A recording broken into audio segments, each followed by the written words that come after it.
안녕하세요. 여행 한 잔의 상관팔사 여행작가 문상건입니다. 언제부턴가 섬티아고로 불리는 곳이 있습니다. 스페인 산티아고 순례길을 떠올리게 하는 이곳은 전라남도 신안군에 있는 대기점도, 소기점도, 소악도, 진섬, 딴섬 이렇게 5개 섬에 조성되어 있는데요. 물때를 잘 맞춰서 섬과 섬 사이를 잇는 노둑길을 따라 걸으면 하루 만에 순례를 마칠 수 있습니다. 저는 생동감 있고 다양한 모습을 보여드리기 위해 전기자전거를 타고 12사도 예배당 12곳 모두 둘러봤는데요. 저를 따라오시면 직접 섬에 가지 않아도 랜선 섬티아고 순례에 나설 수 있습니다. 자, 이제 함께 떠나보시죠.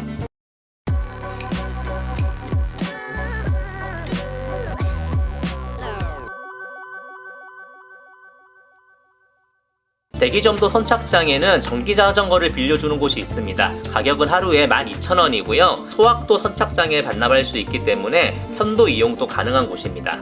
전기자전거를 타고 가장 먼저 찾은 예배당은 건강의 집인 베드로입니다. 이국적인 모습의 예배당은 석회로 마감해서 눈부시게 하얀 외벽과 지중해의 푸른색을 띠고 있어서 멀리서도 잘 보이는 곳입니다. 여기에는 무릎 높이에 있는 종이 있는데요. 종을 이렇게 낮게 달아놓은 이유는 허리를 숙이며 겸손한 마음으로 순례를 시작하라는 의미입니다. 저도 그 의미를 되새기며 조심스럽게 종을 치면서 무사완주를 기원했습니다. 예배당 내부를 감상하면서 순례자가 나서는 첫걸음을 떠올려보면 좋겠습니다. 건강의 집에서 마음을 다잡고 두 번째 예배당인 생각하는 집 안드레아로 갔습니다. 왼쪽은 사각형 모양, 오른쪽은 둥근 모양의 건물이 붙어 있는데요. 밀물과 썰물을 해와 달로 해석한 것이라고 합니다. 생각하는 집 안에서 돌틈 사이로 밖을 내다보며 내 마음속을 들여다보는 시간을 가져보면 어떨까요? 천장에는 예쁜 달이 떠올랐습니다. 이 작은 예배당에서 사유의 힘을 얻어서 다시 다음 예배당으로 출발합니다. 이제 전기자전거가 익숙해져서 속도가 제법 빨라졌습니다. 야트막한 언덕길에 있는 세 번째 예배당은 그리움의 집 야고보입니다. 흰 벽돌과 석회로 외부를 마감하고 붉은 기어와 통나무로 처마를 꾸민 모습이 숲속의 오두막을 연상케 합니다. 통나무로 만든 무거운 문을 열고 들어가 봤는데요. 벽에 보이는 부조는 신라 성덕대왕 신종의 비천상에서 영감을 받았다고 합니다.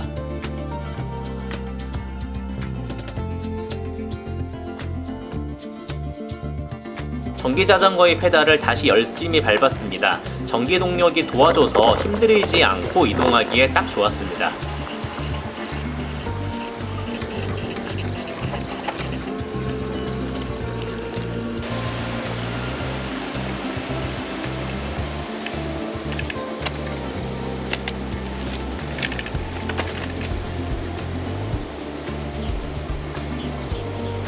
네 번째 예배당은 생명평화의 집인 요한입니다. 온통 모양을 하고 있는 하얀 벽돌집인데요. 내부로 들어가자 천장에 있는 스테인드 글라스를 통해 알록달록한 빛이 쏟아졌습니다.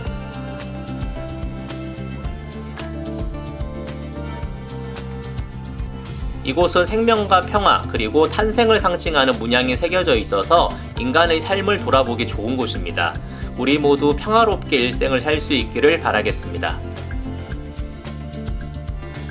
다시 페달을 굴리는데 왼쪽 편엔 코스모스가 만개해서 플라워 라이딩을 할 수 있었습니다. 다섯 번째 예배당은 행복의 집인 필립입니다. 이곳은 프랑스 남부 예술가들이 만들었는데요. 메타세콰이어 나무를 물고기 비늘 모양으로 잘라 얹은 지붕이 뾰족하게 하늘을 향해 솟아 있습니다. 내부로 들어가면 푸른빛의 유리블록 십자가가 먼저 보이는데요. 이곳을 통해 들어오는 빛이 몽환적이고 환상적인 분위기를 연출했습니다. 행복의 집에서 여러분의 행복을 기원하고 다시 길을 나섭니다. 이제는 노둑길을 건너 대기점도에서 소기점도로 건너갑니다.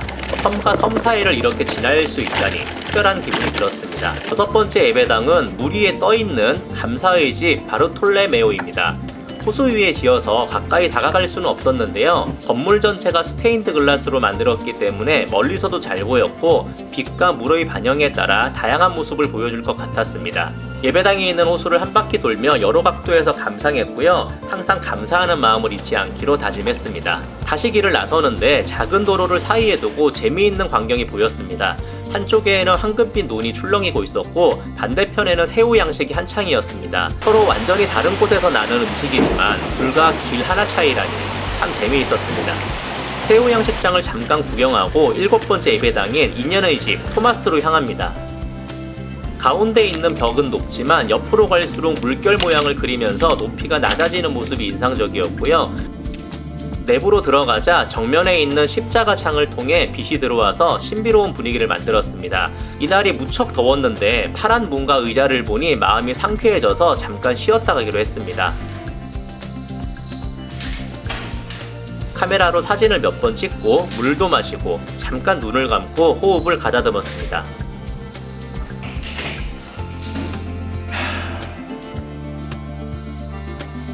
이제 소기점도에 있는 예배당은 다 둘러봤고요. 소학도로 건너가기 전에 노두길 바로 옆에 있는 순례자의 섬 게스트하우스에서 아이스 아메리카노를 긴급 수혈했습니다. 평소에는 따뜻한 커피를 마시는데 이날은 너무 더워서 무조건 아를 외쳤습니다. 이곳을 지나면 식사할 곳이 마땅치 않아서 식당 안으로 들어갔습니다. 메뉴는 다양했지만 순례 중에 먹기에는 비빔밥이나 정식이 적당해 보였습니다. 비빔밥은 다진 고기가 들어가 있을 정도로 모양새를 제대로 갖추고 있었고요. 돼지김치찌개가 차려진 정식과 10가지가 넘는 반찬도 먹음직스러웠습니다. 순례자의 기분으로 먹는 밥상이라 그런지 더욱 귀하게 느껴졌습니다. 배도 든든히 채웠으니 소학도로 가는 노두길을 달립니다. 그런데 8번째 예배당은 바로 이 노두길 중간, 다시 말하면 섬과 섬 사이에 있습니다. 물때를 잘 맞춘 덕분에 기쁨의 집 마테오에 도착했습니다. 처음 봤을 때는 뭔가 이슬람 사원의 모습이라고 생각했는데 지붕에 있는 돔은 섬의 특산물인 양파를 본따서 만들었다고 합니다. 금빛 양파돔을 바라보며 내부로 들어갔는데요. 역시 내부 창문도 금빛이었습니다. 그리고 지금까지 본 예배당 중 가장 큰 창문이라서 사방이 바다이거나 갯벌인 모습이 잘 보였습니다. 노두길을 완전히 건너 소학도에 도착했습니다. 여기서도 논의 황금빛 물결이 넘실거렸는데 한적한 시골길을 달리는 기분이 참 좋았습니다. 얼마 안 가서 너무 예쁜 교회가 나타났는데요. 비록 12사도와 관련된 예배당은 아니지만 시간을 내서 꼭 구경해야 할 곳입니다. 이름은 소학교회이고요. 참 소박하면서 아름다웠습니다. 방랑자에서 순례자로 짧은 한 문장이었지만 그동안 여행하느라 방랑한 제게는 큰 울림이 있었습니다. 교회 앞에서는 한국의 테레사 수녀라고 불리는 문중경 전도사를 기념하고 있었는데요. 1900년대 초반부터 일제강점기에도 굴하지 않고 교회를 날리고 복음을 전했다고 합니다. 교회 내부로는 들어갈 수 없었지만 교회 바깥 정원을 여유롭게 둘러봤습니다. 길은 기도입니다 라는 문구도 산책을 좋아하는 제게는 마음에 들어오는 글귀였습니다. 다시 순례길로 돌아와서 9번째 예배당인 소원의 집 작은 야곱으로 갔습니다. 이곳은 주변 섬에 살고 있는 어부들의 안전을 기원하는 의미로 세웠다고 하는데요. 100년이 넘는 고택에서 가져온 재료로 기둥을 세우고 내부에는 편안하게 쉴 수 있게 나무마루를 깔았습니다. 저도 잠시 숨을 돌릴 겸 경건한 마음으로 오랜만에 기도를 해봤는데요. 소원을 빌려고 하니까 막상 생각이 나지 않았는데 오히려 그게 좋은 것일 수도 있겠다는 생각이 들었습니다. 이번에도 노두길을 따라 소학도에서 진섬으로 향하는데요. 오늘만 해도 벌써 4번째 섬입니다. 10번째 예배당은 칭찬의 집인 유다 타데오입니다. 이곳은 예전에는 쓰레기 하치장이었다고 하는데요. 지금은 4개의 지붕을 가진 멋진 예배당이 되었습니다. 건물 밖에서부터 안까지 타일 모양의 카펫이 깔려있는 점이 독특했는데요. 이 예배당은 서로 칭찬하며 사는 세상을 담고 있다고 합니다. 다시 길을 나서는데 이번에는 잘 익은 논이 아니라 새우 양식장을 따라 달려서 어촌 라이딩 기분이 제대로 났습니다. 11번째 예배당은 사랑의 집인 시몬입니다. 이곳에서 가장 아름다운 낙조를 볼 수 있다고 하는데요. 그래서 그런지 실내외를 구분하지 않고 개방되어 있었습니다. 한 걸음씩 예배당 안으로 들어갈수록 개방형 문으로 보이는 바다의 모습이 참 아름다웠는데요. 저 벤치에 앉기만 하면 누구나 아름다운 커플이 될 것 같았습니다. 만약 낙조까지 더해진다면 세상에 둘도 없는 인생샷을 남길 수 있을 것 같습니다. 마지막 예배당은 딴 섬에 있어서 다시 한번 바다를 건너야 하는데요. 길이 좁고 울퉁불퉁해서 걸어서 가기로 했습니다. 자그마한 숲길을 걷는데 순례길 마지막 여정이라 그런지 걸음이 점점 빨라졌습니다. 마침내 저 멀리 딴 섬이 모습을 보였고요. 밀물대를 잘 만나서 걸어서 딴 섬으로 들어갈 수 있었습니다. 드디어 12번째 예배당인 지혜의 집 가롯 유다에 왔습니다. 어떤 분께서는 배신자 유다를 일부러 이 먼 곳에 기념했다고 하는데요. 그게 사실인지 알 수는 없지만 유다를 타산지석으로 삼아서 삶의 지혜와 믿음을 얻으면 좋겠다고 생각했습니다. 예배당 내부는 순례의 뜻을 기념하듯 순례자의 마음을 응원하는 전화기와 메모지가 놓여 있었습니다.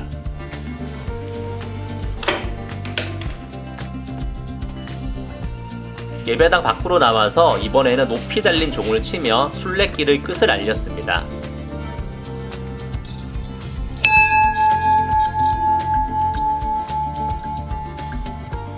딴 섬을 빠져나오며 순례를 마무리할까 생각하다가 거친 바닥에 앉아서 바다를 바라보며 잠깐 생각에 잠겼는데요. 순례를 위해 먼 곳으로 오래 떠나는 것도 좋지만 상황이 여의치 않다면 신안에 있는 하루짜리 섬티하고 기적의 순례길도 충분하다는 생각이 들었습니다. 순례란 장소가 아니라 마음이 하는 것이니까요. 여러분도 방랑자에서 순례자가 되시길 바라겠습니다.